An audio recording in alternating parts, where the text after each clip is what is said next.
My name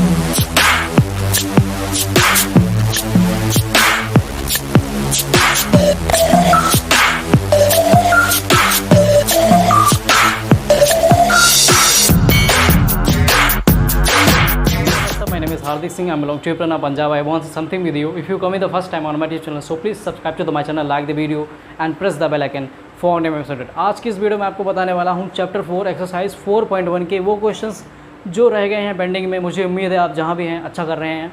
और मैं काफ़ी लेट हो चुका हूँ क्योंकि मैं आपको जल्द से जल्द वीडियो लाने वाला था। थोड़ी तबीयत में बताया था जैसे कि पिछली वीडियो में, तो इस वजह से मैं काफ़ी लेट हो गया हूँ। तो डोंट वरी, इसके लिए मैं सॉरी बोलना चाहता हूँ आप लोगों को। चलता हूँ मैंने कैसे देरी कि मैं आपको वीडियो के साथ दिखाता हूँ आखिर किस तरह से मैं स्टेटमेंट वाले क्वेश्चन को कंप्लीट करना है।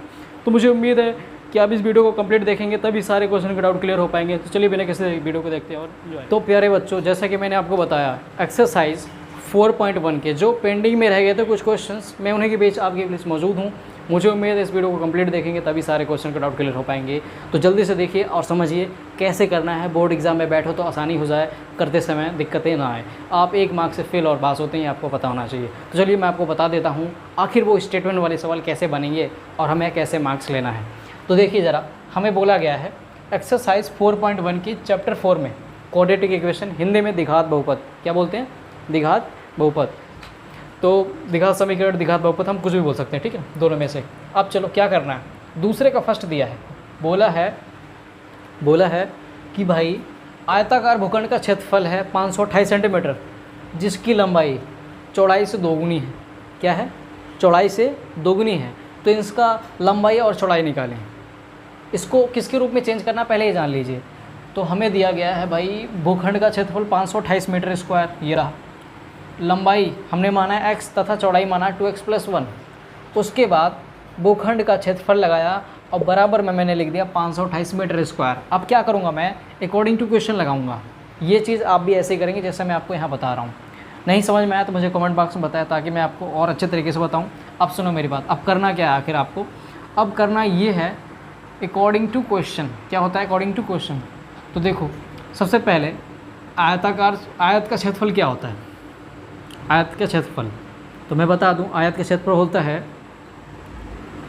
लंबाई गुणे चौड़ाई, और इसके बराबर में हमारा क्या होता है, जितना क्षेत्रफल लिखा रहता है उतना लिख देते हैं। तो देखो आयत का क्षेत्रफल N/B इक्वल में जितना हमें दिया गया है ये 528, तो 528 ऐसे लगा देंगे हम, ठीक है।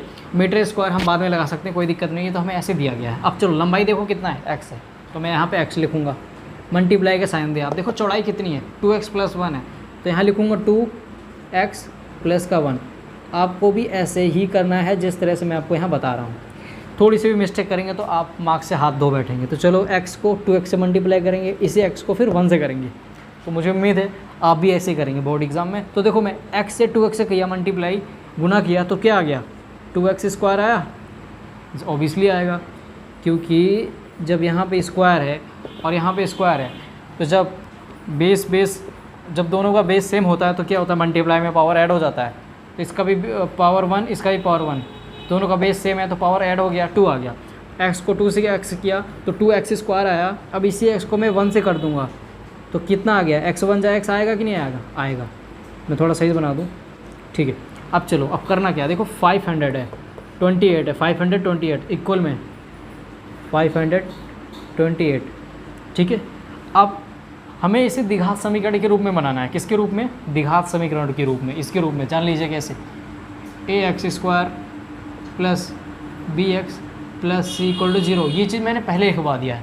अगर आपने अभी तक हमारी पिछली वीडियो को नहीं देखा है तो 4.1 की जो बेसिक चीज़ें मैंने बता रखी है, आई बटन पे आप क्लिक कीजिए, वहाँ पे आपको वीडियो मिलेगी जिसे देख के आप आसानी से समझ सकेंगे आखिर ये क्या है और कैसे करना है। तो ये चीज़ मैं आपको यहाँ बता रहा हूँ, आप वहाँ पे जाके देखेंगे तो और अच्छा समझ में आएगा और ज़्यादा डीपली आएगा आप लोगों को, ठीक है। 2x² + x = 528। अब क्या करें भाई आगे, इसके रूप में तो बना नहीं, ax² bx² + c = 0। तो देखो यहाँ पर 0 भी नहीं है और b तो मिल गया, c मिला नहीं, तो क्या करेंगे।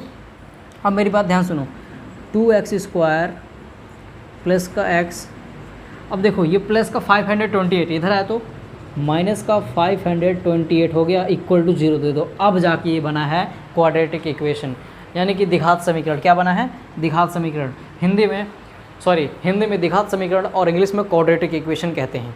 तो इस तरह से हमने इस सवाल को किया कंप्लीट। आपका ये है आंसर, आप एनसीईआरटी बुक से मिला सकते हो। तो हमें यही बोला गया था आपको हम कुछ ऐसी गतिविधियाँ दे रहे हैं जिनके थ्रू आपको क्वाड्रेटिक इक्वेशन में उसे चेंज करना है। तो देखिए मैंने किस तरह से चेंज किया, आपको ऐसे ही करना है जो कि जेन्युइन है, आप एनसीईआरटी बुक से मिला सकते हैं, ठीक है। तो ये हमारा आंसर है। तो हमने कर दिखाया कौन सा, चैप्टर 4 का एक्सरसाइज 4.1 का दूसरे का फर्स्ट क्वेश्चन। तो प्यारे बच्चों अब हम आपको ले चल रहे हैं सेकंड क्वेश्चन की ओर, जो कि वो भी स्टेटमेंट वाला ही है। 4.1 में सबसे लास्ट क्वेश्चन करवा रहा हूँ, उसके बाद मैं आपको 4.2 करवाऊँगा, जो कि आपके लिए बेहद ज़रूरी है करना। नहीं करेंगे तो आप एग्जामिनर में मार्क्स से हाथ धो बैठेंगे। तो चलिए देखते हैं ज़रा कैसे होगा। मेरी बात सुनिए ध्यान से। ऐसी दो क्रमांकित घनात्मक पूर्णांक ज्ञात कीजिए जिनके संख्या का गुणनफल 306 हो। तो कैसे करेंगे सवाल को, ज़रा जानिएगा मेरी बात को। x को पहले रखेंगे यहाँ, उसके बाद मल्टीप्लाई देंगे। क्यों? क्योंकि इन दोनों संख्याओं का जो गुणनफल है वो 306 है। पहली संख्या x गुणे दूसरी संख्या x + 1, क्योंकि भाई इन दोनों संख्याओं का जो मल्टीप्लाई है वो कितना है, बराबर में कितना है, 306 है। इस तरह से हमें क्वेश्चन को अच्छे से समझना है और समझ के उस चीज़ को हमें लिखना है कॉपी में। तो देखो मैंने कैसे पता लगाया, और आपको भी ठीक ऐसे ही करना है। तो भाई बोला था ऐसी दो संख्याओं का गुणनफल ज्ञात कीजिए जिनका जो ऐसी माना कि पहली संख्या हमारा x हो गया और तथा दूसरी संख्या होगी x + 1। क्यों? क्योंकि भाई जो पहली संख्या होगी 1 होगी और दूसरी संख्या होगी x + 1 होगी। That's it. अब क्या करोगे, इस x को इन सब से मल्टीप्लाई कर देना। तो मैंने किया x² प्लस का x। अब देखो मैं इसे डायरेक्ट करने वाला हूँ। तो देखो बराबर में 306 इधर आया तो माइनस का 306 = 0 दे दिया। तो देखो किसके रूप में आ गया, ये इसके रूप में आया क्या, ax² + bx + c = 0। यही तो हमें चाहिए और हमें इसी रूप में मिल गया। तो इसका मतलब यह क्वाड्रेटिक इक्वेशन में आ गया, ठीक है ना। और हमें इसी के रूप में बदलना था। सवाल यहीं पे हमारा एंड होता है।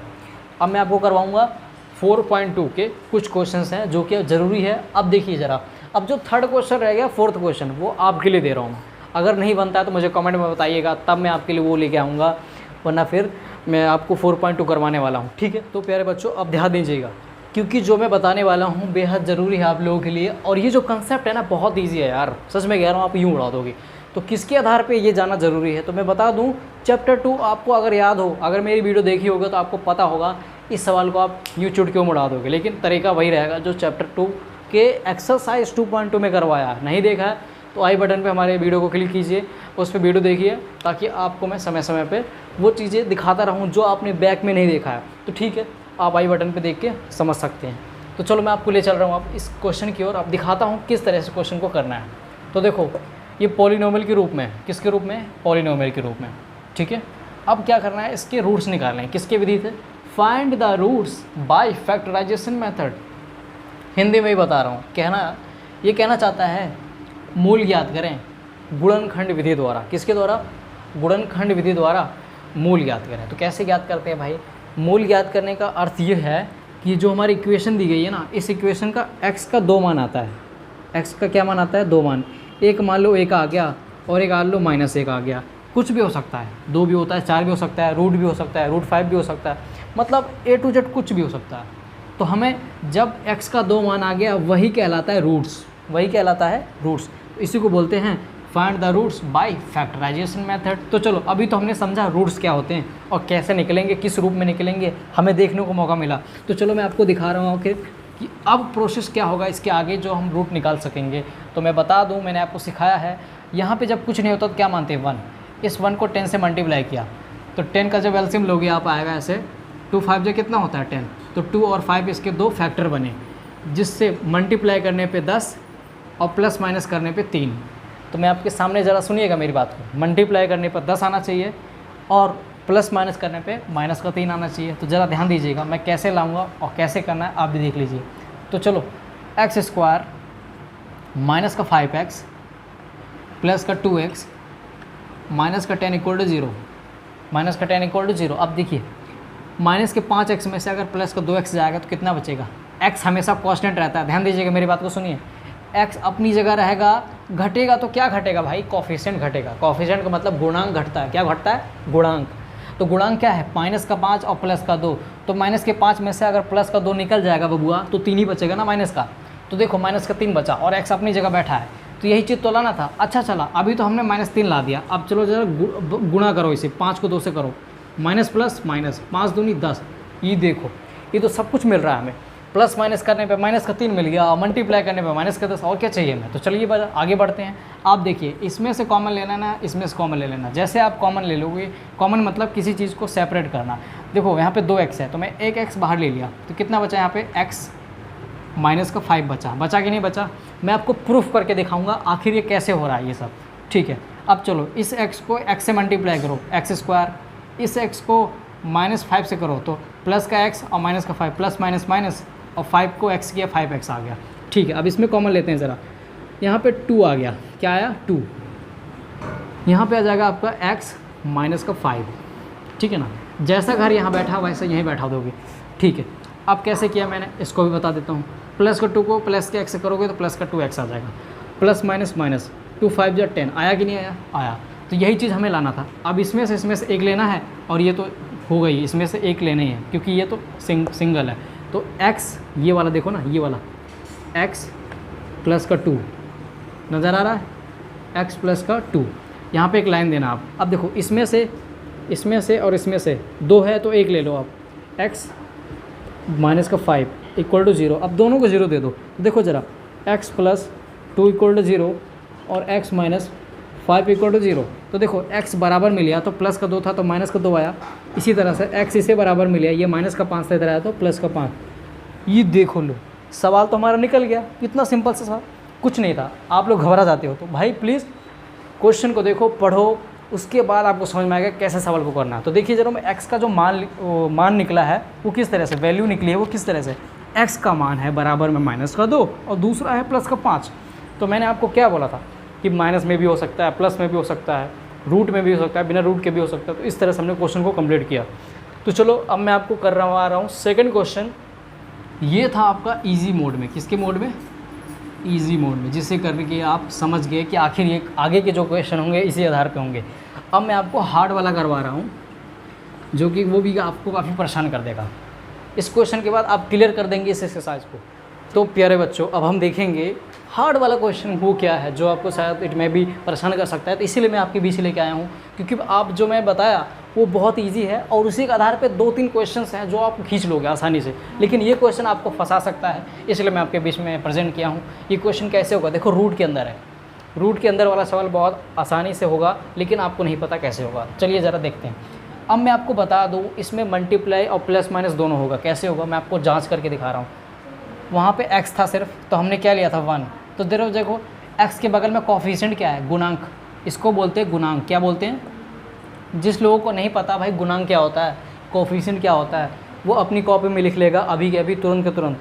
देर करोगे भूल जाओगे, फिर आप कहीं भी एग्ज़ाम देते हो, कुछ भी करते हो तो आपको पता नहीं होगा, जिस वजह से आप वहाँ पे एक नंबर बहुत मायने रखता है। इसलिए प्लीज़ याद रखो चीज़ों को। आपको पूछ सकता है कि x के बगल वाला जो सहपाठी होता है या उसके बगल वाला होता है उसे क्या बोलते हैं, तो गुणांक बोलते हैं, इंग्लिश में कोफिशिएंट। क्या बोलते हैं, कोफिशिएंट। ये चीज़ें आपको याद रखना है। और ये जो x बैठे रहते हैं वो सब क्या होते हैं, वो कांस्टेंट होते हैं, वो कभी चेंज नहीं होते, वो अपनी जगह रहेगा। चेंज होगा क्या होगा, ये 7 है और यहाँ पे हमारा कुछ और मान लो 7x है और प्लस का 2x हो गया, कितना होगा, कोफिशिएंट जुड़ेगा हमारा 9, x कांस्टेंट रहेगा तो x आ जाएगा, तो 9x हो जाएगा। तो यही चीज़ हमें ध्यान देना है कि कांस्टेंट कैसे रहता है, कोफिशिएंट कैसे रहता है। इससे दोनों चीज़ें कन्फ्यूज़ नहीं होइएगा, कोफिशिएंट और कांस्टेंट में बहुत फ़र्क होता है, मैंने आपको पहले बता दिया। तो चलो अब ज़रा देखते हैं सोल्यूशन कैसे होगा इसका। ये तो मैं आपको समझा रहा था कि भाई आप कभी ये ना सोच रहे हो कि ये जो x के बगल में बैठा है उसको बोलते क्या है आखिर, तो ये चीज़ आपको दिक्कत क्लियर हो जाएगी। चलो इस √2 को मैंने बोला था, यहाँ पे 1 लिया था, कुछ नहीं था तो 1, यहाँ √2 है और यहाँ पे भी √2 है। तो भाई जब √2 को √2 से मल्टीप्लाई करते हैं ना तो रूट कैंसिल हो जाता है और जो अंदर बैठी हुई डिजिट होती है वो सिर्फ सिंगल होती है, 2 कहलाती है। क्या कहलाती है, 2। तो जब √2 को √2 से मल्टीप्लाई करोगे तो कितना आ जाएगा, 2 आएगा। तो ज़रा देखो यहाँ पे थोड़ी देर के लिए मान लो 2 आ गया, कितना आ गया 2, और इस 2 को 5 से मल्टीप्लाई किया, कितना आ गया 10 आया ना। तो देखो गुणा करने पे 10 आना चाहिए और प्लस माइनस करने पे 7x आना चाहिए। यही चीज़ मैं उस सवाल में भी बताया था, वहाँ पे -3 था तो मैंने बोला जोड़ने घटाने पे 3 और गुना करने पे 10। तो देखो ज़रा यहाँ पे भी वही कंसेप्ट लग रहा है जो मैंने उसमें बताया। तो √2 को √2 से किया 2, और इसी 2 को बगल वाले से किया, ये गुना में है, 5 दूनी 10। तो देखो ज़रा 10 आया कि नहीं आया, 10 आया। 10 का एलसीएम लोगे 2 पंचे 10, 5 एकम 5, तो भाई 2 और 5 बन रहे हैं, जिसे जोड़ने पे 7x आ सकता है। आएगा कि नहीं आएगा, 5x और प्लस 2x, सिंपल सी बात है। तो वही चीज़ हम कर रहे हैं। तो देखिएगा ध्यान से, √2x² प्लस का 2x प्लस का 5x प्लस का 5√2 इक्वल टू 0 दे दीजिएगा। 0 देना बिल्कुल मत भूलना। कोई होता है कि नहीं भूल जाता है, हम करेंगे ही नहीं, अरे हम तो यही कर लेंगे बस हो जाएगा, ऐसा कुछ नहीं है, मार्क्स कट जाएंगे आपके। तो चलो अब कॉमन लेना है। क्या लेना है, कॉमन लेना है। कॉमन लेने का तरीका क्या है ये जान लीजिए आप। तो देखो यहाँ पे √2x² है, √2x² है, तो मैं इसके लिए क्या कर सकता हूँ, इसके लिए मैं क्या कर सकता हूँ। तो देखिए यहाँ पे पहले मैं यहाँ लिखूँगा, क्या लिखूँगा, ये चीज़ आपको जानना ज़रूरी है। यहाँ मैं लिखूँगा √2 और यहाँ पे लिखेंगे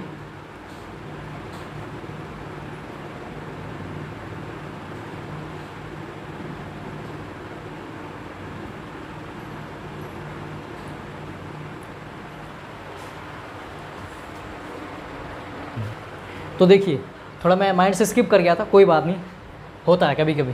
तो देखो मैं क्या करूँगा, यहाँ पे √2x ले लूँगा। जैसे मैं यहाँ पे √2x लिया तो यहाँ क्या बचेगा भाई, x प्लस का √2 बचेगा कि नहीं बचेगा, सिंपल से बचेगा भाई। अब चलो मैं आपको उदाहरण भी दूंगा, एग्जांपल भी दिखाऊंगा प्रूफ के साथ कि कैसे होगा सवाल। अब चलो यहाँ क्या बचा भाई, कुछ नहीं, 5 बचा है। क्या बचा है, 5 बचा है कि नहीं बचा है, 5 ले लिया। अब यहाँ पे जैसा है वैसे रख दो, क्योंकि मैं बोला हूँ कि यहाँ पे जो फ़ोटो रहती है कॉमन लेने के बाद इसमें से, उसके बाद यही फ़ोटो सेम यहाँ बैठ जाएगी। तो x प्लस √2, आपको कंफ्यूज नहीं होना, बातों को समझना है बस। अब चलो इन दोनों में से एक घर ले लो, क्योंकि देखो सेम है, मैंने क्या बोला, जब यहाँ पे सेम होता है तो इसमें से एक आ जाता है बाहर और इसमें से ये। तो √2x प्लस का 5, यहाँ पे लाइन दे सकते हैं आप, कोई दिक्कत नहीं होगा। तो x प्लस √2, अब दोनों को 0 दे दो, इसको भी 0 दे दो, इसको भी 0 दे दो। तो चलो देखिए √2 x प्लस 5 इक्वल टू 0, और चलो x प्लस √2 इक्वल टू 0। तो ज़रा देखिए x बराबर में गया तो भाई प्लस वाला जो 5 था वो माइनस का आ गया, आएगा कि नहीं आएगा, आएगा। अब जो √2 गुना में है x के बगल में, तो भाग में आ गया, किस में आ गया, भाग में आ गया। अब इसी तरह से भी करेंगे। तो ज़रा देखिए x को मैंने क्या किया, बराबर में ले लिया बच्चों। अभी प्लस का √2 था, इधर आया तो माइनस का √2 आ गया। तो देखो जो हमारा मूल है इस द्विघात समीकरण का, इस क्वाड्रेटिक इक्वेशन का जो मूल निकला है, x बराबर 1 आया है माइनस का 5/√2 और दूसरा आया है x बराबर -√2। तो मैं यही चीज़ बोला था कि जो मूल होता है वो कुछ भी हो सकता है, प्लस का भी हो सकता है, माइनस का भी होगा। अब मैं आपको करवाऊँगा स्टेटमेंट वाले 1-2 क्वेश्चन और हैं, जिसमें से करवा के आपको मैं अब दूंगा कुछ क्वेश्चंस करने के लिए। आप जब करके लाएंगे मुझे आप ईमेल। अब मैं आपको स्टेटमेंट वाला क्वेश्चन करवा रहा हूँ, जो कि काफ़ी 5 मार्क्स से आता है बोर्ड एग्जाम में, और कभी भी पूछ सकता है, किसी भी सेट में आ सकता है, कोई भरोसा नहीं है। इसीलिए आप करिए ज़रूर इस क्वेश्चन को, वरना आप हाथ धो बैठेंगे मार्क्स से। तो चलिए जानते हैं आखिर करना क्या है। हिंदी मीडियम वाले खास स्पेशल आपके लिए वीडियो बना रहा हूँ ये। इंग्लिश मीडियम वाले की वीडियो आएगी नेक्स्ट, उसमें आपको और ज़्यादा ब्रीफली सिखाऊंगा। लेकिन इंग्लिश मीडियम वाले अगर माइंड लगाएगा तो इसी में आपका भी समझ में आ जाएगा। क्या करोगे आप लोग, let the first number of x and second number of 27 - x and then whose product is इतना, दैट्स इट। उसके बाद अकॉर्डिंग टू क्वेश्चन करो। अब यहाँ पे सवाल करना शुरू करो। तो आपको ये चीज़ ध्यान देना है, ठीक है ना। तो चलो ज़रा मैं कैसे करता हूँ सवाल को जान लेते हैं आखिर। तो अब देखिएगा अब करना क्या है। माना कि पहली संख्या x तथा दूसरी संख्या 27 - x तथा इनका गुणनफल 182 है, ठीक है ना। इनका गुणनफल यहाँ पे तथा 2 बार हो गया। मैं क्या करूँगा, तथा दूसरी संख्या 27 - x, और यहाँ पे और लगाना है, ठीक है ना। तथा 2 बार नहीं लिखेंगे, और इनका गुणनफल 182 है अकॉर्डिंग टू क्वेश्चन। अब देखो इन दोनों का गुणनफल है, ठीक है ना। तो x मल्टीप्लाई 27 - का x इक्वल में जितना दिया वो रख देंगे, क्योंकि इन दोनों का गुणनफल 182 है। अब चलिए ज़रा इस x को इससे मल्टीप्लाई कर दो, इससे मल्टीप्लाई कर दो, ये बराबर में 182 धरा तो माइनस का आ जाएगा। तो सिंपल सी बात है। चलो 27x plus minus minus x² हो जाएगा। ये बराबर में 182 था, इधर आया तो माइनस का 182 आ गया। और बराबर में 0 देना कभी मत भूलना आप, क्योंकि जब ये भूल जाओगे तो आपसे सवाल नहीं बन पाएगा। और ये अब ये चीज़ देखियो, अब इस किसके रूप में, ये थोड़ा तिरछा लग रहा है, हम इसे सीधा बनाएंगे। ज़रा देखिए एक्स स्क्वायर बीच में रहता है क्या? कभी नहीं रहता। पहले एक्स स्क्वायर आता है, फिर एक्स आता है, फिर लास्ट में सी वाला पार्ट आता है। सी के पास एक्स नहीं होता, बी के पास एक्स होता है और ए के पास होता है। क्योंकि देखो A X square B X plus C equal to 0। C देखो, सी सबसे लास्ट वाला होता है जिसके पास एक्स नहीं होता। देखो यहाँ पे एक्स है क्या? नहीं है, इसीलिए सी 182 की जगह आएगा। अब देखो एक्स वाला कहाँ आएगा? सिर्फ सिंपल एक्स, जिसके पास स्क्वायर नहीं है। ये देखो 27 एक्स यहाँ आएगा। अब स्क्वायर कहाँ है? ए पे है, तो ये यहाँ जाएगा। तो यहाँ पे बैठेगा आपका माइनस का एक्स स्क्वायर प्लस का 27 एक्स माइनस का 182 बराबर में 0। अब देखो यहाँ पे माइनस है, ये क्वाड्रेटिक इक्वेशन पूरा नहीं कहलाएगा, तो इसमें से कॉमन ले लेंगे हम, माइनस का 1। जैसे कॉमन लिया, यहाँ पे बचा एक्स स्क्वायर, ये प्लस का 27 एक्स था, इधर आ तो माइनस का 27 एक्स हो गया। ये माइनस का 182 था, इधर आ तो प्लस का 182 हो गया। और बराबर में जो 0 है यहाँ रखना है। अब देखो ये -1 गुना में है, इधर आया तो भाग में आ जाएगा, ठीक है ना। अब मैं आपको ऊपर करवा रहा हूँ, आप इसे अच्छे से लिख लीजिएगा, ठीक है ना, तभी आपको समझ में आएगा। तो ध्यान दीजिए, मैं इसे इरेज करके बता रहा हूँ आप लोगों को ऊपर के पार्ट में, ऊपर वाले पार्ट में। तो जैसे मैंने -1 मल्टीप्लाई में था, इधर भेजा डिवाइड में, तो हमारे पास क्या बचा भाई? एक्स स्क्वायर माइनस का 27 एक्स प्लस का 182 ये एक्स स्क्वायर है, ठीक है ना। स्क्वायर थोड़ा अच्छे से लिखिएगा आप, माइनस का 27 एक्स और प्लस का 182। अब बराबर में 0, ये 0 है। अब ये जो -1 था इधर आ गया, भाग में आ गया, ठीक है ना। तो भाग में जाने के बाद 0 को किसी से भी डिवाइड करते हैं तो 0 आ जाता है। तो क्या बचा हमारे पास? एक्स स्क्वायर, ठीक है ना। यहाँ पे मान लो 0 है, अब तो एक्स स्क्वायर माइनस का 27 एक्स प्लस का 182 इक्वल टू 0। या आपके लिए मैं एक स्टेप बढ़ाया हूँ ताकि आपको समझ में आया आखिर ये 0 आया कैसे। यहाँ पे तो -1 था, अब गया कहाँ? तो मैं बता दिया, ये मल्टीप्लाई में था माइनस का, तो इधर आया तो भाग में 0/1 क्या होता है? 0 हो जाता है। अब चलो, मैंने बोला यहाँ पे कुछ नहीं तो 1, इस 1 को इस लास्ट वाले से मल्टीप्लाई करो, तो 182 के जब एलसीएम लोगे तो आपके सामने 2 चीज़ें आएंगी, 2 कंडीशन आएंगी। पहला, जो इसका एलसीएम निकलेगा 2 निकलेगा, पहला आएगा 13 और दूसरा आएगा 14। क्योंकि जब 13 और 14 को हम जोड़ते हैं तो कितना होता है? 27 होता है कि नहीं होता? यहाँ पे 27 बैठा है, ध्यान दीजिएगा। अब चलो 13 और 14 को जब गुना करोगे तो 182 आएगा ना? आया, ठीक है। यही चीज़ हमें ध्यान देना था। तो अब मैं यहाँ बैठा रहा हूँ, एक्स स्क्वायर माइनस का 14x माइनस का 13x प्लस का 182 बराबर में 0। माइनस माइनस प्लस, जब 14 को 13 से करोगे तो क्या होगा? 182। अब माइनस माइनस माइनस हो जाता है, लेकिन संख्या जुड़ जाती है। चीज़ें याद रखो, 4 3 7 1 1 2, क्लियर? ठीक है। अब इसमें से कॉमन खींचना है आपको। क्या खींचना है?